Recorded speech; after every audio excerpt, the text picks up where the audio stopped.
Hello friends, आप सभी को फिर से एक नई वैकेंसी में स्वागत है। वैकेंसी काफ़ी ज़बरदस्त है और कई सारे पदों में इस वैकेंसी को रिलीज़ किया गया और सबसे बड़ी बात मैं आपको बता दूं कि वैकेंसी बिहार से काफ़ी नज़दीक में है। वैकेंसी को डिटेल में जानने से पहले मैं आप सभी से रिक्वेस्ट करता हूं, चैनल पे नए तो चैनल को फटाफट सब्सक्राइब कर दिया। और सबसे बड़ी बात मैं आपको बता दूं कि मैं आपको व्हाट्सअप टेलीग्राम चैनल का लिंक वीडियो को डिस्क्रिप्शन में प्रोवाइड करता हूं, वहां से आप लोग जा करके जल्द से जल्द ज्वाइन हो जाए, क्योंकि मैं अक्सर नए नए नोटिफिकेशन फॉर्म का, अप्लाइंग फॉर्म का पीडीएफ सबसे पहले व्हाट्सएप ग्रुप और टेलीग्राम चैनल में शेयर करता हूं, जो कि आप सभी लोगों के लिए काफ़ी फायदेमंद साबित होने वाली है। तो सबसे पहले फटाफट हम लोग जानते हैं कि वैकेंसी आखिर किस चीज़ की है। तो दोस्तों यहाँ पे देख सकते हैं कि वैकेंसी एम्प्लॉयमेंट नोटिस, यहाँ पे सबसे ऊपर में देख ले सकते हैं कि एम्प्लॉयमेंट नोटिस दिया हुआ है। और यहाँ पे VCB एडमी रिक्रूटमेंट 2025 101, और इसमें कौन कौन से वैकेंसी है इसके बारे में जान लेंगे। असिस्टेंट प्रोफेसर पेंटिंग एक वैकेंसी जनरल के लिए लेवल 10 की है, और असिस्टेंट प्रोफेसर होम साइंस एक वैकेंसी, वो भी फैमिली रिसोर्स मैनेजमेंट FRM। और MTS की वैकेंसी है एडमिनिस्ट्रेटिव डिपार्टमेंट के लिए जनरल के लिए एक, और OBC के एक लेवल 1 का जॉब होने वाला है दोस्तों। इसके बाद हम लोग जानते हैं कि इसमें क्या क्या क्वालिफिकेशंस चाहिए, उसके बारे में जान लेते हैं। सबसे पहले बात करेंगे असिस्टेंट प्रोफेसर के बारे में। मास्टर डिग्री विथ 55% मार्क्स और an equivalent in point scale whenever grading system is followed in the concern subject, और an equivalent degree from a Indian foreign university.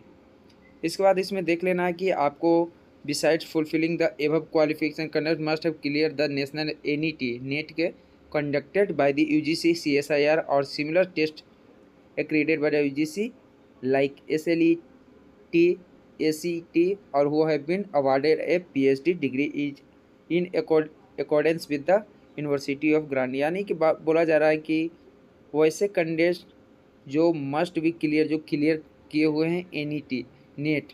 इसके बाद देखेंगे PhD degree have been awarded to the candidate in regular mode में होना चाहिए।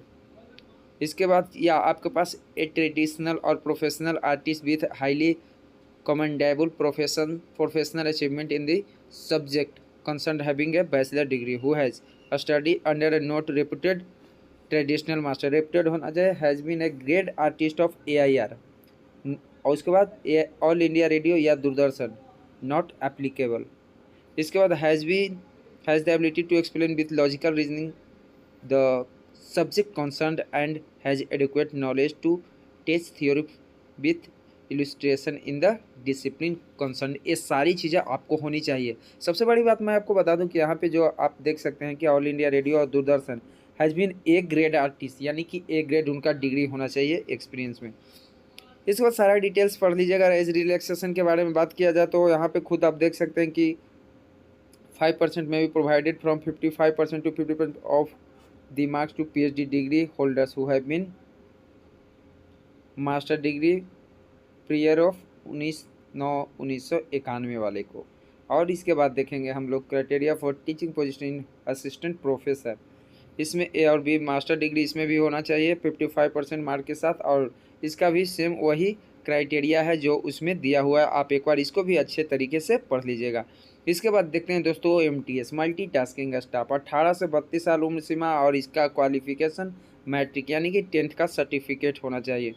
Note में यहाँ पे गौर से देख ले, there is no upper age for employees of Basanta college of women age election will be admissible as for government of India UGC and subsequent clarification directory issue from the one time to effect. यहाँ पे बोल रहा है कि there is no upper age limit for the employees of Basanta college के लिए कोई अपर age limit नहीं है। अब हम लोग इसके फ़ी पेमेंट के बारे में जानेंगे।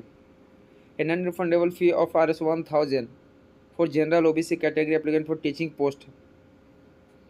Post and Rs 500 for non teaching post. Teaching post के लिए 1000 और नॉन टीचिंग के लिए 500 only intern in favour of Basanta college पर must be paid through demand draft. यहाँ पे देख सकते हैं कि यहाँ पे डिमांड ड्राफ्ट और किसके नाम पर बना है, principal Basanta college for women payable at Varanasi. Please write the name of the post applied for your name and father's name in back of the demand draft. Candidate belonging to SC ST PW category employ of Basanta college for women are exempted. यहाँ पे बोला गया है कि write the name and name of the post applied for your name and father name on the back of the demand draft. के पीछे आपको डाल देना अपना नाम, किस पोस्ट के लिए कर रहे हैं, आप अपने पिताजी का नाम डाल देंगे। यहाँ पे देख सकते थे application complete in all respect and with state copies of certificate marksheet testimonials ETC all reach. कहाँ आपको भेजनी है, the manager Basanta college for women Rajghat fort Varanasi 22/1/001 within the last date of receiving of application form, यानी कि last date के receiving form से पहले आपको भेज देनी है। एम्प्लॉयमेंट नोटिस यहाँ पे है, इस पब्लिश 5/11/2025 को इसे पब्लिश किया गया है। और इसके बाद हम जानेंगे इसके लास्ट डेट के बारे में कि कब इसका लास्ट डेट है, उससे पहले जान लेते हैं। बसंता कॉलेज फॉर वुमेन, ये वैकेंसी इस कॉलेज के लिए। एम्प्लॉयमेंट नोटिस यहाँ है, नॉन टीचिंग पोस्ट है। और यहाँ पे देख सकते हैं within 13 days of advertisement in employment news through a speed post या पोस्ट ओनली रजिस्टर पोस्ट या स्पीड पोस्ट। और 5 जुलाई 2025 से 30 दिन आपको लेकर के चलनी है। और इसके बाद आपको भेज देना application with self attested copies of the relevant certificate, marksheet, other related document, testimonials and application should be submitted to the manager Basanta college for women, Rajghat fort Varanasi 22/1/001। और इस पे सारे जितने भी आप अटैच करेंगे डॉक्यूमेंट, जितने भी डालेंगे उस सारे पे आपको सेल्फ अटेस्ट करके ही आपको भेजनी है। और इसके बाद देखेंगे कि application invite to please card from the following teaching and non teaching post desirable serious candidates are required to download the application form, qualification, eligibility criteria and general instruction from इस वेबसाइट से आपको form को download कर देंगे। अगर नहीं आप download करते हैं तो मैं आपको व्हाट्सअप ग्रुप में शेयर कर दूंगा, और किस तरह से इसको आपको फॉर्म को फिलअप करना है आप लोग कमेंट कीजिएगा तो मैं आपको बता दूंगा। तो आज के वीडियो में इतना ही दोस्तों, मिलते हैं नए वीडियो के साथ, तब तक के लिए गुड बाय, जय हिंद जय भारत दोस्तों। फॉर्म को किस तरह से फिलअप करना है नॉन टीचिंग के लिए उसके बारे में अब हम जानेंगे। सबसे पहले आपको इसमें एडवर्टाइजमेंट नंबर है जो यहाँ से आपको फिलअप कर देना है। किस पोस्ट के लिए अप्लाई कर रहे हैं वो पोस्ट का डाल देना है, डेट डाल देना है, एडवर्टाइजमेंट नंबर का डेट है जो एडवर्टाइजमेंट नंबर, उसके बाद date, post applied for, department कौन है, एडमिनिस्ट्रेशन है या उसके ऊपर वाला है जो भी आप देख लीजिए। If applying for more than one post, अगर एक से ज़्यादा पोस्ट के लिए तो यहाँ पे आपको डाल देना है कि कौन कौन से पोस्ट आप डाल रहे हैं। इसके बाद देखेंगे नीचे हम लोग स्क्रॉल करते हैं, फॉर ऑफिस यूज ओनली, इसमें आपको कुछ नहीं करना है।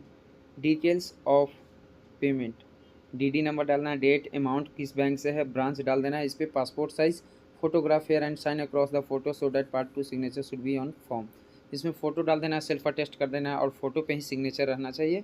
और इसके बाद डालेंगे यहाँ पे देखेंगे नेम इन कैपिटल लेटर, बड़े अक्षरों में लिखना है, डेट ऑफ बर्थ लिखना है, place of birth, age, last date of receiving of the application form, last date से आप अपना एज को काउंट कर देना है कि कितना हो रहा है, स्टेट डाल देना है, कंट्री डाल देना है, कंट्री इंडिया डाल देना है, फादर्स नेम, मदर्स नेम सारे कैपिटल्स में, नेशनलिटी में इंडियन डालना है। उसके बाद जेंडर जो भी हो, मेल फीमेल ट्रांसजेंडर जो भी हो डाल देना है। यहाँ पे डाल देना किस कैटेगरी से, OBC, SC, ST, PWBD, W जो भी है। और उसके बाद यहाँ पे मैरिटल स्टेटस, शादीशुदा तो मैरिड, अगर नहीं है तो अनमैरिड, डिवोर्स हो गया है तो डिवोर्स, नेम ऑफ स्पाउस अगर है तो डाल देनी है। उसके बाद इफ़ डिफरेंशिएबल अगर पीएस कैंडिडेट है तब, ब्लाइंडनेस, लोबर हेयरिंग, अपॉइंटमेंट सारा चीज़ अगर है तो पीएस के लिए। एड्रेस पर कोरस्पॉन्डिंग, जिसपे मेल एड्रेस, परमानेंट एड्रेस, अगर दोनों सेम है तो दोनों सेम डाल देनी है। उसके बाद एजुकेशनल क्वालिफिकेशन डाल देनी है, नेम ऑफ द कोर्स क्या के, इंटर मैट्रिक या जो भी कहें, पीएचडी जो भी है, name of the board, year past कब पास किया, डिवीज़न कौन सा, सीजीपीए है तो कितना सीजी परसेंटेज है तो कितना, सब्जेक्ट स्टडी जो जो पढ़े, serial number of proof of enclosure डाल देनी है। सारा डॉक्यूमेंट्स जो भी है आपको डाल देना। अगर इसके अलावा भी कुछ है तो इन्हीं अदर में एडिशनल डाल देना है।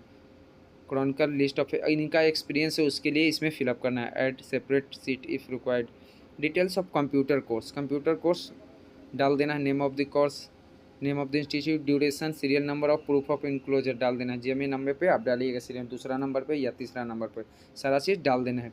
फर्स्ट नंबर पे ऊपर डालिएगा, दूसरे नंबर पर जो रहेगा, सपोज डेट 5 डॉक्यूमेंट दे रहे हैं तो उस पर नंबरिंग कर देना 1 2 3 4 5 और जो होगा इसमें डाल देनी है। Name and the complete postal address of 3 reference, the reference should be last employees of the candidate any other, इसमें आपको 3 रेफरेंस के नाम डाल देना है जो आपको जानते होंगे, जो कि गवर्नमेंट जॉब में ड्यूटी करते हों।